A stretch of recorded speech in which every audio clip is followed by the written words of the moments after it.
All right, so next steps, and I've got a huge mess here. This is all the parts off of the Axum. And for anybody out there with a GT Aggressor Pro, this is the bottom bracket. It's a square taper, but it's a sealed bearing. You can't really see in there, but this is a very, I would say this is a decent bottom bracket compared to what came out of the Axum. It's just a loose ball bearing. It's similar, but not as good as this one, I think. So if you're running a GT Aggressor Pro stock bottom bracket, this is what you've got in there, and I'd say this is decent quality, I would say. It is a little bit on the heavy side, but you know what? I think that it's an okay part. So if you're concerned about the bottom bracket in your GT, this is quality here, I think. Again, a little bit heavy, but it works. And the reason why it's out is because I had this installed on the Axum, so that way I could put the cranks on there, because the stock cranks are square taper. Let's bring these over here real quick. So these are square taper cranks, and I was trying to put the original bottom bracket in there, and it was just such a mess trying to get the thing to go in, and the balls were falling all over the place because they're loose. So I had this lying around for about a year, and I figured, well, let's see if this will fit, and sure enough, this threaded right into the Axum, perfect, and it actually felt really nice when I was on there. But again, this is a little bit heavy for me, and I'm gonna go back to the IXF. So before we do that, I just wanna give kind of a overview of how this works on the Axum. So if you're taking these off for the first time, I've already got mine removed, so I can't really show it in real time on the bike. Get yourself one of these from Amazon. I think this was like, I don't know, $10 for the set. You get the socket here, the piece that goes in, the cranks, and then this turny thing. You don't really need this, but it is nice to have. So first thing that you want to do when you're looking at your bike's perspective is going to have these caps. Just get your fingernail in there, and these just kind of pop right off. You could use a flathead screwdriver too, but they're not super in there very good. Throw that to the side. Get your tool, and then just start loosening this lefty-loosey, lefty-loosey, and eventually this part will come off. And this is basically threading on to, it's kind of hard to tell here, but this is threading into here on your bottom bracket. So this is keeping it this way. So once that's off, you then have your crank on here, but you gotta pull this off, and it can be hard. So that's where the crank puller comes in. What you do is you take this piece and screw it out. So that piece is in there. We're gonna use that later. Then you thread this on to your cranks, basically until it bottoms out. So you don't want to get it super tight. Hand tight is good enough. From there, you take this piece and you thread this in righty-tighty until you feel it hit something, right? So once it hits, what you're seeing is that bolt going through there, and it's hitting up against this part of your bottom bracket. Therefore, once you hit it, you're gonna have to use a little bit of torque, and that's where this piece comes in. And you just keep going like this, like this, like this. This is pushing that in, therefore pushing against the bottom bracket, which is inside, pulling this out. So once you get it off, it just slides right off and you're good to go. So once you've got both sides removed, you then end with the next step, which is to get your new bottom bracket and crank set put on the bike, and that's what we're going to do next. So once you've got your bottom bracket, your old bottom bracket removed, you'll end up with the hole down here at the bottom. And it looks okay in there, but there's a good chance that it's gonna be pretty gross in there, dirty. You're gonna wanna clean this out. So I'm gonna get a rag, wipe it out, and we're going to do the next step, which is to throw some grease in there, because grease makes everything easier to both install and uninstall. If you've got dry threads, if you're not using any grease, you know, you could be stripping stuff out and then over time it could seize together. So I did have some leftover grease in there. I'm just gonna get the rest out. And again, this is where your bike work stand comes in extremely handy, so you can do this stuff hands-free without, you know, fear of the bike falling over. The wheels are still holding air, about the same amount of pressure. It's still kind of weird with that slime in there because you can see my tire going back and forth, back and forth. That's the weight of the slime. I don't know if I'm gonna like that. So we'll see. It's gonna be a follow-up video for next time.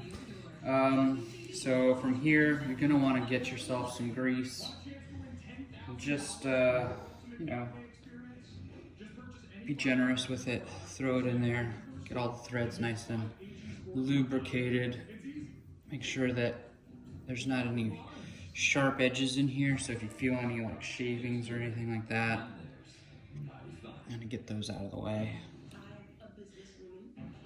Just a little bit will do you. And we're gonna do both sides. I'm gonna have to come around the other side. It's an awkward angle. But just get yourself a nice amount of grease in there. Don't be scared to use a little bit more. Grease is cheap, and having your bottom bracket re-threaded, I would imagine, is not cheap. Probably not fun to do it yourself. So, a little bit of preventative maintenance by using some grease. And get yourself cleaned up. And I just closed the grease. I'm probably gonna need it again.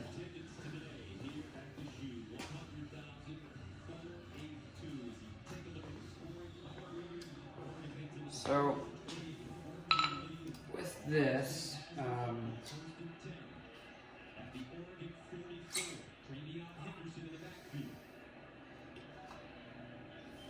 this is already used, so it's a little bit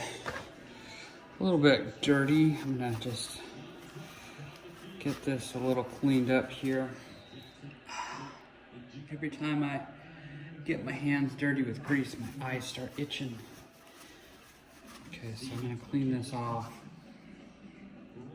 And on here they've got left and right, so you know which side is which. We're going to, I'm gonna wipe this off a little bit better because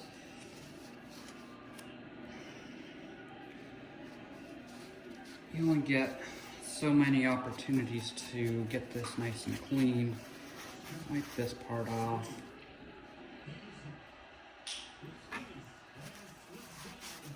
Just get it clean again. All right, so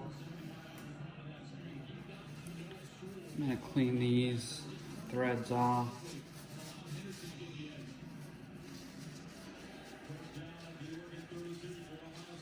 So this is what they call an external bottom bracket. And the difference in weight, I mean, this is pretty much the entire assembly here, and it's like light as a feather compared to that other bottom bracket that I showed just a little bit ago. And this also has left and right indicators on it. So this is gonna be going in like this. And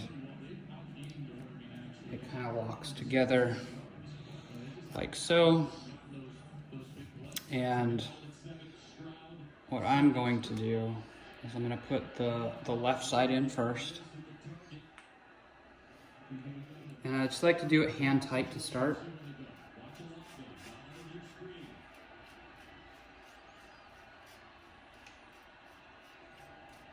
It's going, going, going, going, going. Feels like forever. Okay, so just hand tight for now. And then on the drive side, for the Axum, you do get spacers with this setup, and I am using one of those spacers here for the drive side. You can try it without, you can try it with more spacers, whatever you want to do. I found for me, one spacer on the drive side is the sweet spot, so you're not, you know, hitting this with your crank. And again, I'm going to do backwards, so I know that I get my threads lined up.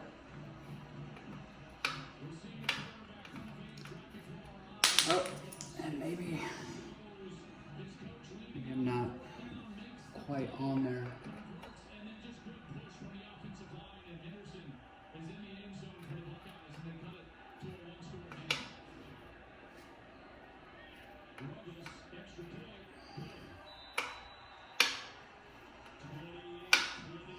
Well, there, maybe it's going in now. I felt like it wasn't quite catching the threads.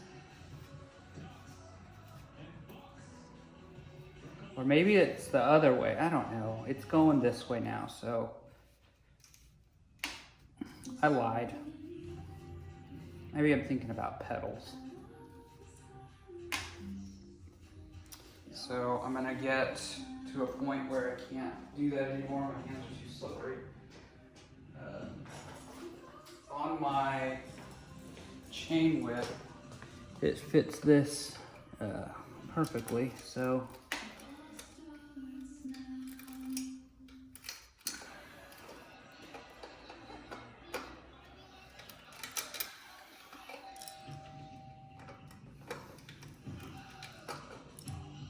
disregard the comment about going towards the front of the bike. I guess the bottom bracket might be different. I don't know. I always fiddle with this stuff to start, and then it makes sense, and then I remember it for the time being, and then I'll forget for next time. So I know the pedals though is towards the front of the bike is the Titan. So once you're good, right? So this has guidance on here, 35 to 50 Newton meters. I don't know what that means. I don't use torque wrenches or anything like that. I just like to make sure that, you know, it's nice and tight and it's not gonna, you know, go anywhere. So that feels pretty good to me. And then I'll come around to the other side and tighten this guy up as well. And the arrows are on here, so I guess that's your indicator which way to tighten. So that actually the back, or this side, the left side, is telling me to go towards that way. So that's on now. And I wish that I could get these words to line up on the top, but unfortunately that's not the way it's going to work. So we've got that now, and that took about 10 minutes. So now you've got this whole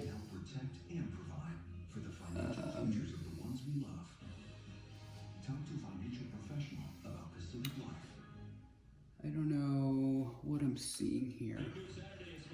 I guess it's on. I felt like there's a little bit of gap there, but okay. Anyway, so now you've got your cranks, and these will come without the chain ring, so you'll have to bring your own chain ring. The IXF set comes with the bottom bracket and the cranks. You have to buy the ring. I'm running 34 tooth oval, and this is the Decus. I already have some grease on here. It doesn't hurt any to add a little bit more. Do that now.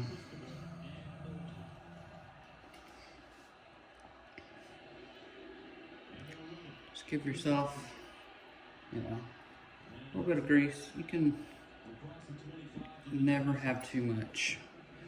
So that should be probably more than enough there. And what this will do, it'll give you a smoother glide. It's in there in between.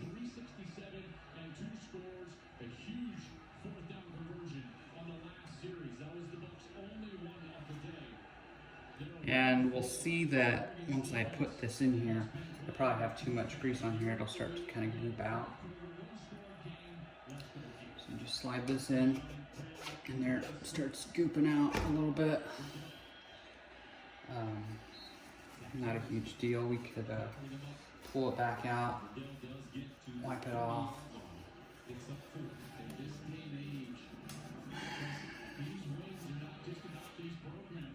Throw it back in. And now you've got halfway there.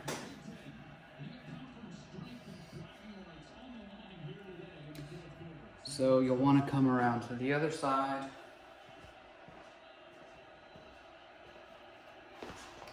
And throw the other crank on. You want to make sure that you're lining it up right. You don't want to have one pedal sitting like this or both pedals on the same side. So you want to make sure that getting it right.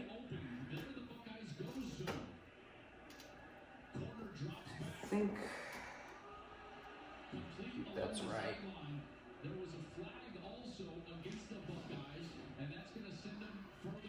And then before you do that, I should actually probably turn this the other way.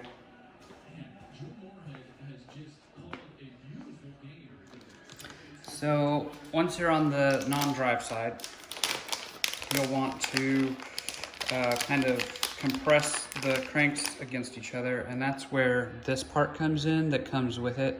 This is a plastic cap that goes in here, and it kind of brings the cranks together this way, so that way, you're not having some wobble here. So this doesn't have to be super tight. Obviously, they give you a plastic one. I've had bad luck with these, and they have stripped out because plastic against metal threading just doesn't work. So I have had them fall out, and it was mostly my fault. I had the pinch bolts here, probably forgot to tighten them or didn't tighten them all the way. So that's my fault probably, but they come with that plastic cap and then this little tool to tighten it up. If you want to have a little more security in knowing that that cap isn't gonna fall out, you can order an aluminum replacement. And I think the standard size is 20 millimeters. This one actually, for these, is 19. This is very hard to find. I had to order, I got this black one originally, but I really wanted the blue one. The black one took a couple weeks to get here. It might have just been bad timing on my ordering. And then an additional wait time to get these blue anodized ones, which I think are just better eye candy. So when doing this, again, I almost forgot, but throw a little bit of grease on there. That way it doesn't seize up on you and get stuck, so when you have to take this off. And it just helps to let it go on easier. And just a little bit will do you. It doesn't have to be much. I'll put a little bit more, so I feel like this side didn't get done. We like grease around here.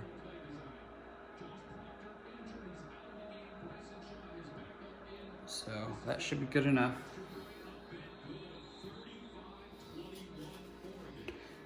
And kind of the same deal. Get your little tool. You can use this, or you can use, I don't know what size this is. 10 millimeter. Yeah. So I like using this. Give me a little bit more room to work. Just nice and easy. Just fingertip pressure. You don't want to go too crazy on this.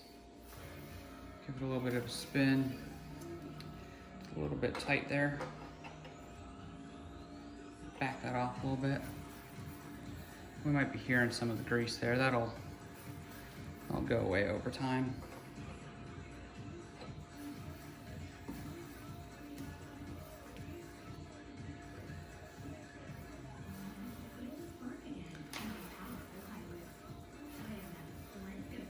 So that's basically it. I think it looks nice there with that little blue accent. 10 millimeter, 19 millimeter cap replacement if you're looking for one. And the next steps are the pedals. Usually this is easier to do off, or on the bike rather. Getting the pedals off, you can use an Allen key in there, or you can use a 15 mil wrench and just give it a little bit of a turn. I had to use a little bit more force there.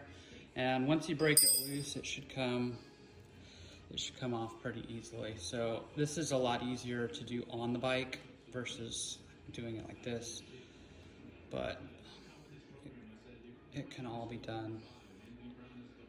So I'm going to be using these Fuker pedals that came off the GT, and they haven't been ridden, and there's still some grease on there. So I'm going to go ahead and reuse this grease. People are probably freaking out, but they haven't been ridden since I put them on there. And I cleaned them very good last time. So these still look good. And this part here has already been cleaned, but if you're doing this on a fresh set of pedals, fresh set of cranks, you're gonna put a little grease in there or a little grease on here, either way. And kind of back it out and then give it a turn to where it starts to bite.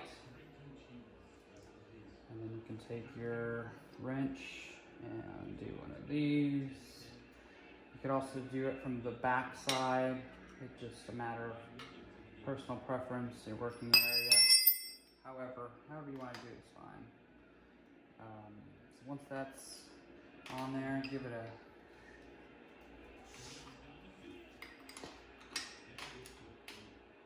a little bit of pressure, and side one is done.